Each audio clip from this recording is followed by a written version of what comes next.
ನಮಸ್ಕಾರ ಗೆಳೆಯರೆ. ಧರ್ಮಸ್ಥಳ ಕೇಸ್ ಅಂತ ಫಸ್ಟ್ ನಾವು ಮೆನ್ಷನ್ ಮಾಡೋದನ್ನ ಬಿಡೋಣ. ಯಾಕಂದ್ರೆ ಈ ವಿಡಿಯೋ ಪೂರ್ತಿ ನೋಡಿ ನಿಮಗೆ ಗೊತ್ತಾಗುತ್ತೆ. Justice for Sowjanya. ನಮಗೆ ನಮ್ಮೆಲ್ಲರ ಜನಸಾಮಾನ್ಯರಿಗೆ ತಿಳಿದಿದ್ದೇನೆಂದ್ರೆ ಏನೋ ಒಂದು ದೊಡ್ಡ ತಪ್ಪಾಗಿದೆ.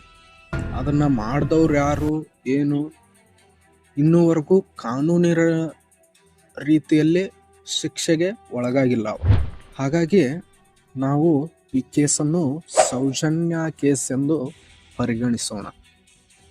ಯಾಕಂದ್ರೆ ಇಲ್ಲಿ ಎಲ್ಲರೂ ಧರ್ಮಸ್ಥಳ ಕೇಸ್, ಧರ್ಮಸ್ಥಳದಲ್ಲಿ ಆಗಿರೋದು ಅಂತ ಹೇಳ್ತಾ ಇದ್ದಾರೆ.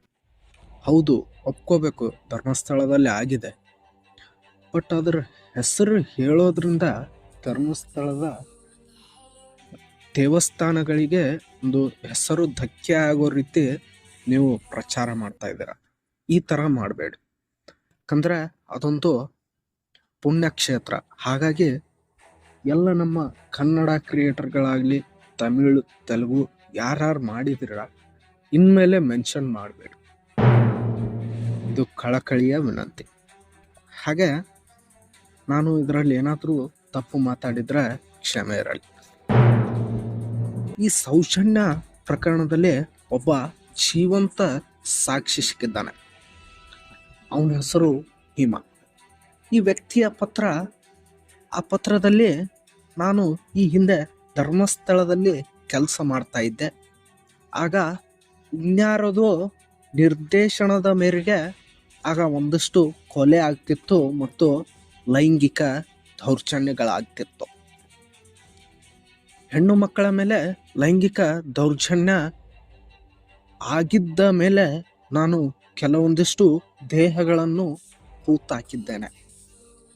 ಅದರ ನಂತರ ನಾನು ಧರ್ಮಸ್ಥಳವನ್ನು ಬಿಟ್ಟು ಬೇರೆ ಕಡೆ ಹೋಗ್ತೇನೆ. ಅದಾದ ನಂತರ ನನಗೆ ಪಾಪ ಪ್ರಜ್ಞೆ ಕಾಡೋದಕ್ಕೆ ಶುರು ಆಗುತ್ತೆ. ಹಾಗಾಗಿ ನಾನು ಕೋರ್ಟ್ಗೆ ಶರಣಾಗ್ತೇನೆ ಎಂದು ಈ ವ್ಯಕ್ತಿ ಈ ಪತ್ರದಲ್ಲೇ ಬರೆದುಕೊಂಡಿದ್ದಾನೆ. ಈ ನಮ್ಮ ಲಾಯರ್ಗಳು ಈ ಪತ್ರ ಬಿಡುಗಡೆ ಮಾಡಿ ಸುಮಾರು 1 ತಿಂಗಳಾಯಿತು. ಜೀವಂತ ಸಾಕ್ಷಿ ಇದ್ದಾನೆ. ಅವನು ಎಲ್ಲಿ ಹೂತಾಕಿದ್ದಾನೆ ಆ ಹೆಣಗಳನ್ನು ಒಂದು ತೋರಿಸಲು ಅವನು ರೆಡಿ ಇದ್ದಾನೆ. ರೆಡಿ ಇದ್ರೂ ಕೂಡ ಯಾಕೆ ನಮ್ಮ ಪೊಲೀಸರು ಇನ್ವೆಸ್ಟಿಗೇಷನ್ ಮಾಡ್ತಾ ಇಲ್ಲ? Same on Karnataka police. ಎಲ್ಲರೂ ಬರಲ್ಲ. ಆ ಕೇಸನ್ನ ಯಾರು ಇನ್ವೆಸ್ಟಿಗೇಷನ್ ನಲ್ಲಿ ಇದಾರಲ್ಲ ಅವ್ರಿಗಷ್ಟೇ ನಾನು ಹೇಳ್ತಾ ಇರೋ. ಈ ಸೌಜನ್ಯನ ಪ್ರಕರಣದಲ್ಲಿ ಇನ್ನೊಂದೇನಪ್ಪ ಅಂದ್ರೆ ಎಲ್ಲ ಜನಸಾಮಾನ್ಯರಲ್ಲಿ ಕೇಳಿಕೊಳ್ಳೋದೇನೆಂದ್ರೆ, please write a letter to prime minister because justice for Saujanya. A girl named Saujanya has not received a justice for 12 years. So I want to tell the people of other states that she has not received justice. Write a letter on the topic of Saujanya case, please.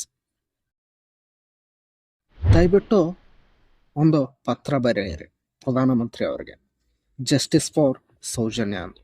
ಈ ಪತ್ರ ಬರೆಯೋದಕ್ಕೆ ಕೇವಲ ಖರ್ಚಾಗೋದೇ ಒಂದು 30-40 ರೂಪಾಯಿ. ಅದನ್ನು ಎಲ್ಲೋ ತಿಂದು ಹಾಳು ಮಾಡೋ ಬದಲಿಗೆ ಒಂದು ಪತ್ರವನ್ನು ನಮ್ಮ ನರೇಂದ್ರ ಮೋದಿ ಅವ್ರಿಗೆ ಬರೆಯಿರಿ ಎಂದು ಕೇಳ್ಕೊಳ್ತೇನೆ.